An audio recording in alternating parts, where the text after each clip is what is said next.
Hello, and thanks for joining us. It's me, Sakina, and I'm founder of Tranquil, and I've got the lovely today Shenuma Kashta, who's joining us and going to be talking about some of her work and her amazing sort of not just work as a mentor, but also some of the beautiful sort of principles that she uses to help other women and other mothers. So hello, Shenuma, and welcome.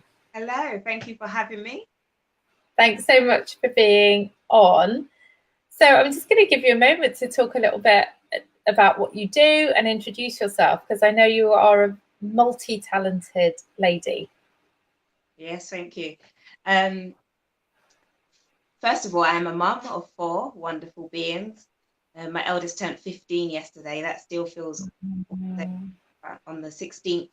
That still feels pretty strange, but I am a mum of 4, as well as a leadership mentor. So I guide women entrepreneurs, which I'm now transitioning into solely mum entrepreneurs, into growing and scaling their business in a more conscious and ethical and self-caring way. So that's what I do as a coach.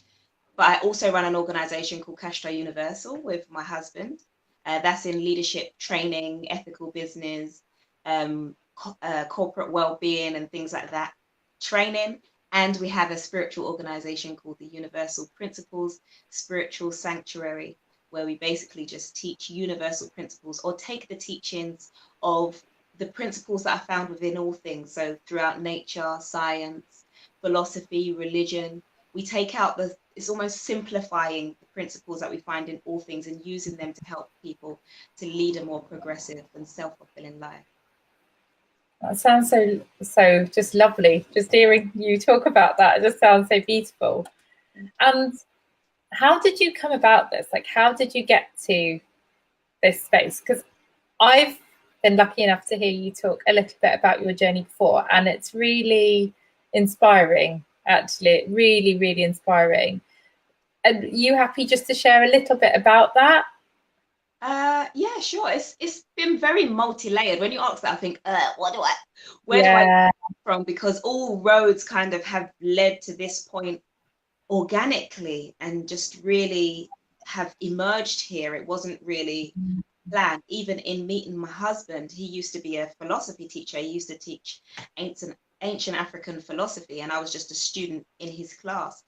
But that was at a time where I was really on a journey to knowing myself. I was a single mother at the time, just got out of a very troubled relationship, and I was just really on a journey to really trying to find myself. And together we kind of decided that limiting where we go in terms of just sticking to culture or just sticking to theology or philosophy was blocking our growth and where we could possibly lead to, which then opened us up to recognizing the universal principles that are in all things, even though its root is always going to be in Africa. That's how we've kind of come to be where we are now. And again, with my coaching business, I felt like I've been coaching for a very long time, but I always feel like I just started, or I always feel like I'm new because I'm constantly evolving. And came to a point in around 2013, I think it was, maybe, or 14, where I felt like I was segmenting myself and I wasn't able to be all of me in my business.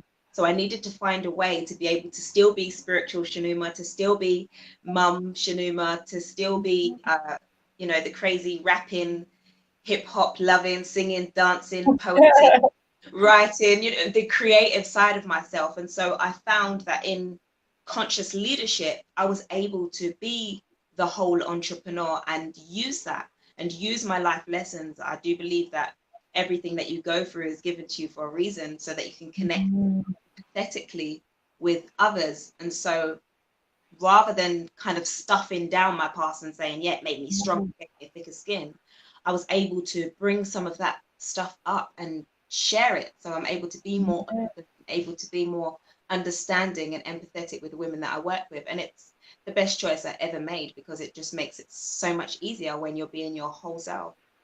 Yeah, absolutely. And that's something that's really interesting, I think, when you're talking about motherhood, because one of the things that I think comes up a lot for mothers who are also then looking to kind of discover their working side, their creative side, the side outside of motherhood for them, is that it feels so often that there's this pull, this tug, and they have to be different people in different places. And just hearing you talk then just really brought that to my mind, that actually there can be a way of sort of transitioning into motherhood, but bringing your whole self with you. So what you do next can be an extension of everything that's been before, but everything that you are now too.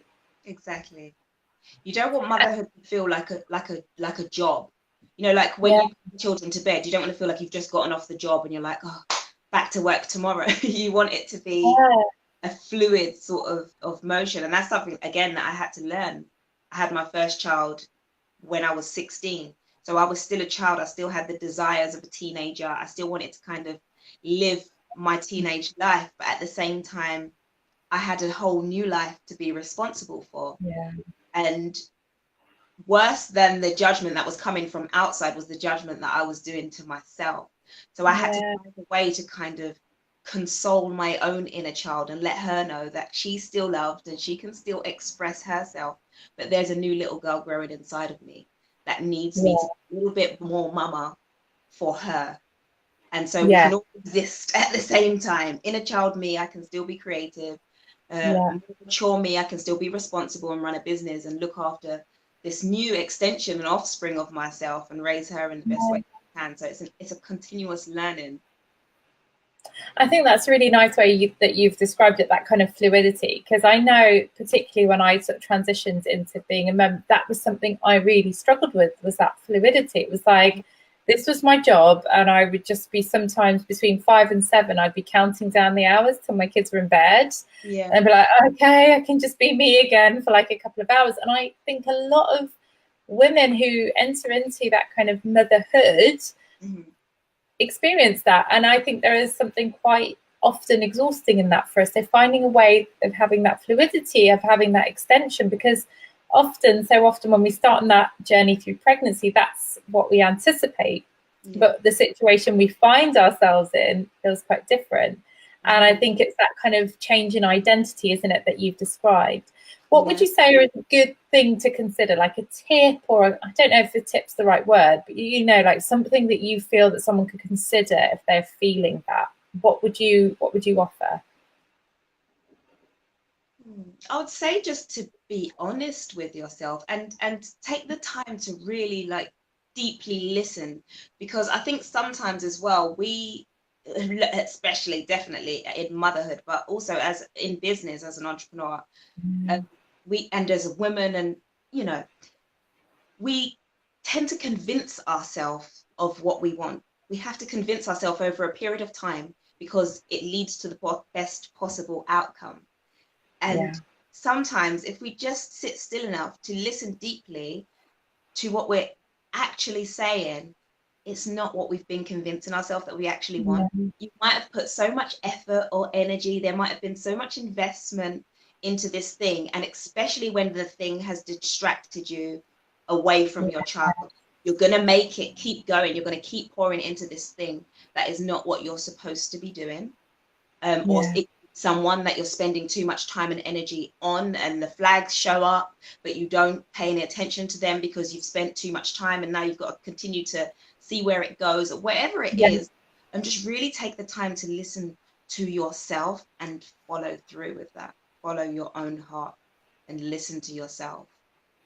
That's such an important message, actually, because so often I think actually as women, we don't do that enough. I think we're so often guided and conditioned into not listening to ourselves, you know, even in a very basic way, not even listening to our bodily rhythms, you know, the way in which our bodies work. Everything is kind of conditioned out of us to tune in. But it is something that becomes more and more important, especially when we start to step into that motherhood role, where we are role models now for those around us, you know, whether we're raising boys or girls, we're role models for how we evolve and how we are as women for the next generation as well.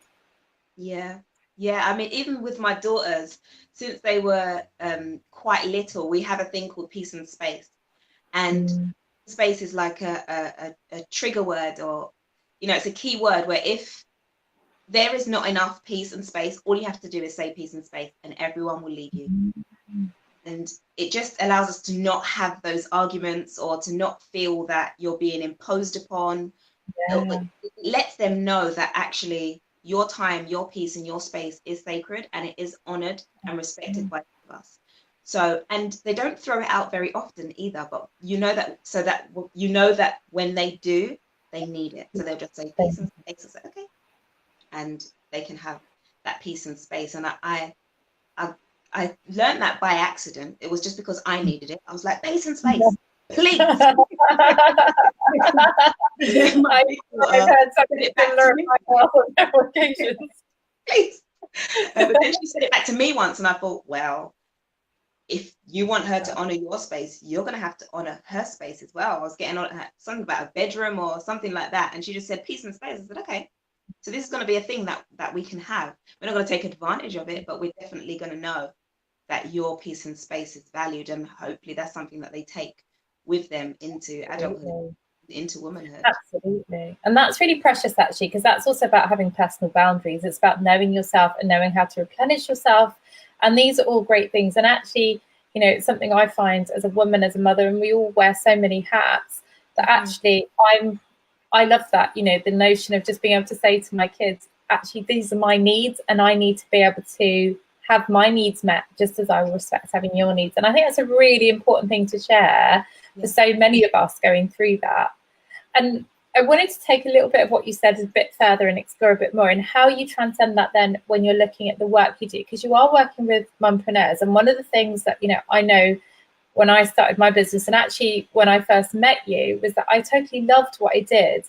But my goodness, was it at times like, you know, matchsticks in the eyes, and just waking up with the kids and just being like, why am I doing this? This was supposed to be for balance. And the one thing that there wasn't was that sense of flow and balance that you were talking about earlier in motherhood.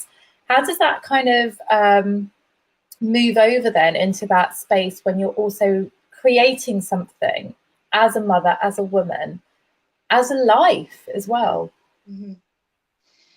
I mean, I think we put a lot of pressure on ourselves to move quickly, when really the importance is just in moving.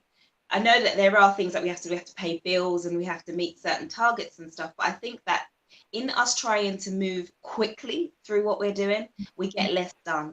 And what we do is we build more stress, we build more pressure, and we actually become less productive than if we'd have just slowed down.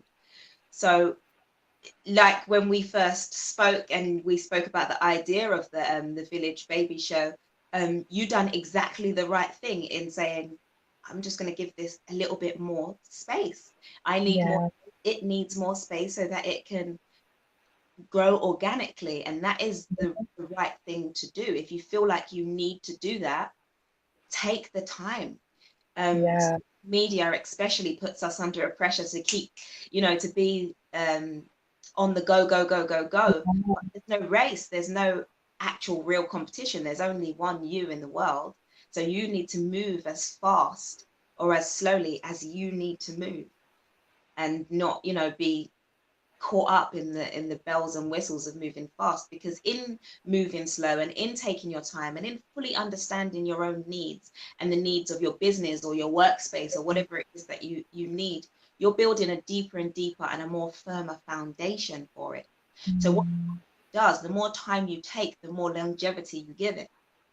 Things that are created in a rush have a shorter lifespan, but the things that you've given more time to nurture at the root grow into stronger trees and have a longer lifespan. So I think that's very, very important as mums, because we do have little people watching us as well, and we have to teach them. Both of my daughters going through exam periods at the same time. Harmony's in year 6 doing SATs, and Heavenly's in year 11 doing GCSEs. And the amount of pressure that is put on them is unbelievable. And I have to keep reminding them that, yes, education is the passport to success, which is a saying that we have in home. But what good is it if you don't work, if you don't function, and you are sick and you are ill, you know, God forbid? What good is all the education inside of your head if your mind, body, and soul isn't aligned with it? So you have to be able to manage yourself well. It's not about being irresponsible and just moving with the flow of life, but managing yourself well, managing your time well, and taking away that which doesn't really benefit or doesn't add to your progression without you forcing anything. It needs more flow and less force. Yeah, I love that saying, more flow, less force, actually. I think that's a really, really lovely way of putting it. And I think that just can move into any space, really, can't it? It moves into that space in being a mother. It moves into that space if we're looking to create, work, whatever we're doing. Absolutely. Just allowing that flow, not that push. Because when you hit that push, and I know I've experienced that, it's like you just hit the wall and then you just crash. Like for me, I just crash out and I've got nothing to give to anyone, least of all myself. No. But I wanted to touch on what you said about the show, because you are going to be at the Village Baby Show on the 30th of March, and I'm so grateful. And I actually want to take this chance to say thank you so much for everything you've done in bringing this to life, because it wouldn't have been without your generosity and your grace and your willingness to talk and just give me that extra push that this actually came to life. So thank you for that. Thank you. And I'm really excited because you're actually going to be talking on the day. So would you just share, briefly some of what people who might be coming along can see and can catch from you on the day? Yeah, okay. So I'm going to be doing a demonstration about the Eternal Mother Blessing. The Eternal Mother Blessing is a blessing ceremony that many cultures have at its root in different parts of the world, and it's done in a different sort of way. But this is something that I've put together. By the way, my name's Shenuma, literally translates as the Eternal Mother. So that's why I named it. You were born for this. Yeah, Shen means eternal and Uma means mother. So the Eternal Mother, I couldn't have made that up and ended up with 4 children and whatnot like that. Yeah, so the Eternal Mother Blessing is basically, we have baby showers before the birth. But it's really always centered around the baby. It's a lot to do with the baby. And a mum can sometimes lose her own sense of identity after birth. And there's lots of things that other mothers, through no fault of their own, they don't really tell you about coming into motherhood, particularly if it's your first child. There's a lot that you don't really know about becoming a mother. You know the basics, you know that labor's could be a painful experience, or it could, you know what I mean, everyone's experience is unique to them, but there's so many little things that is just not shared. So the Eternal Mother Blessing is about women surrounding mum to be and just re-empowering her and nourishing her and pouring into her through ritual, through dance, through poetry, through the feet washing and telling stories of their own births, of how they came into the world, how they brought children into the world. It's just about surrounding and loving the mum to be and preparing her for what happens inside of her, and keeping the attention on her as she prepares to come into motherhood. So that's what the Mother Blessing is. I'm going to be doing a demonstration live at the Village Baby Show of the blessing, and I'm also going to have a table there as well where you'll be able to get yourself some resources so you can deliver your own mother blessings for any mums to be that you have. That's going to be so exciting, and it's going to be such another fresh and just a lovely experience to be able to share on the day. I think something that's actually really nourishing for the individuals there, and something you can really take away from that experience, as you said, and be able to recreate that, because so often it's about the things, and actually we know when we go through that process, it's not about the things, it's about the experience. Exactly. And the experience is the thing that stays with us. So it's being able to create that and nourish somebody as they go through that process. So I'm just really excited to see that. I can't wait. And I'm just really glad that you're going to be there sharing all of that on the day. And so we're kind of finish our time on here in a minute, but I wanted to ask you, and this is something I always ask to everyone who does a live with me, what are your 3 top tips for anybody who is either coming into motherhood, in motherhood, or at that stage where they are now transitioning and wanting to create their next kind of entrepreneurial venture or that next step in that creative process for them as a woman, what would you say are your kind of 3 top takeaways?